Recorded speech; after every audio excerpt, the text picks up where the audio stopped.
Swarna Akter hero থেকে যেন বিলেনই বলতে গেলেন। যখন ৮ বলে দরকার ছিল ৯ রান, তখন ডি ক্লার্কের ক্যাচটা ছেড়ে দিল, যে সাউথ আফ্রিকান নারী দলের অন্যতম একজন হার্ড হিটার ব্যাটসম্যান। তিনি ক্যাচটা ছেড়ে দেওয়াতে বাংলাদেশ ম্যাচটা হেরে গেল। স্বর্ণা আক্তার এদিন বাংলাদেশ নারী দলের এই ক্রিকেটার কি দারুণ এক চমৎকার ইনিংস খেললেন।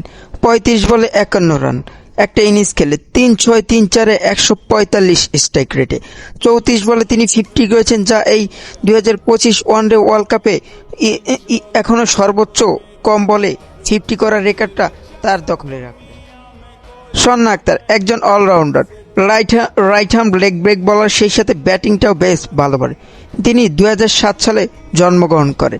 তিনি ২০২৩ সালে নারী অনূর্ধ্ব ১৯ বিশ্বকাপে ৫ ম্যাচে ১৫৫ রান করে স্ট্রাইক রেট ও গড় ছিল অসাধারণ। সেই সুবাদে তিনি জাতীয় দলে ডাক পান, কিন্তু আজকে তিনি হিরো থেকে ভিলেনই বটে গেলেন এক প্রকার বলা চলে।